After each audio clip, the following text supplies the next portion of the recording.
তো hey guys, আসসালামু আলাইকুম। আজকে গিয়েছিলাম আমরা তিনজন ব্যাংকে, কারণ ব্যাংকের বইটা অনেকদিন ধরে হোল্ড হয়ে আছে, যার কারণে পেটিএম বা ফোন পে কোনোটাই ইউজ করতে পারছি না। টাকা ঢুকছে কিন্তু জিরো ব্যালেন্স দেখাচ্ছে। তো গাইস, আজকে সকাল সকাল ঘুম থেকে উঠে পড়লাম, তার কারণ ব্যাংকের ব্রাঞ্চটা বেশ অনেকটাই দূরে। তো গাইস, এবার গোসল করে রেডি হয়ে নেব। তো গাইস, আমি তো রেডি হয়ে গেছি, কিন্তু আমার কাজের ময়নাটা এখনো রেডি হয়নি। তাছাড়া আমাদের একমাত্র আব্বাজান হুজাইফাও এখনো রেডি হয়নি। তো গাইস, এবার আমি আমার সেই পুরোনো বাইকটা আবার নতুন করে আনবক্সিং করে নেবো। তো গাইস, এটা দেখতে পুরোনো হলে কিন্তু এটা কিন্তু আদৌ পুরোনো না। এই 3-4 মাস হলো নিয়েছি। মূলত বাইকটা আমি ধোয়া মোছা করি না, কারণ এতে অনেক ধুলোবালি জড়ায়। তো গাইস, এবার বেরিয়ে পড়লাম। আর আমরা মেন হাইওয়ে দিয়ে না গিয়ে আমরা যাচ্ছি গ্রামের রোড দিয়ে, গ্রামের ভিতর দিয়ে যাচ্ছি আমরা। আর ওদিকে আমার আব্বাজান হয়তো ঘুমোচ্ছে, অনেকটাই রোদের তাপ ছিল, যার কারণে আমি ওকে ক্যাপ পরিয়ে দিয়েছি। আর গ্রামের ভিতর দিয়ে এই কারণে যাচ্ছি গাইস, কারণ গ্রামের ভিতর দিয়ে গেলে দেখতে আশপাশগুলো অনেকটাই সুন্দর লাগে। তোমরাও দেখো গাইস, চারিদিকটা কতটা সুন্দর দেখাচ্ছে।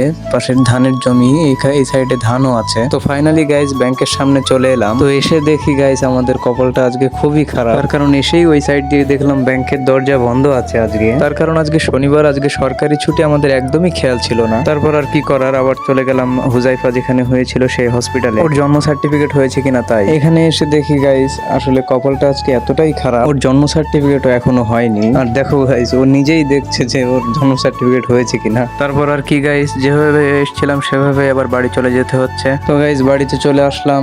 আর আরেকটা কথা, তোমরা যারা ভিডিওটা দেখছো গাইস, ইউটিউব, ফেসবুক যেখান থেকেই হোক, চ্যানেলটা সাবস্ক্রাইব করে দেবে আর লাইক, কমেন্ট, শেয়ার করে যাবে। তো তোমরা সবাই সুস্থ থাকো, ভালো থাকো, আর অবশ্যই কমেন্টে জানিয়ে যাবে ভিডিওটা কেমন লাগলো।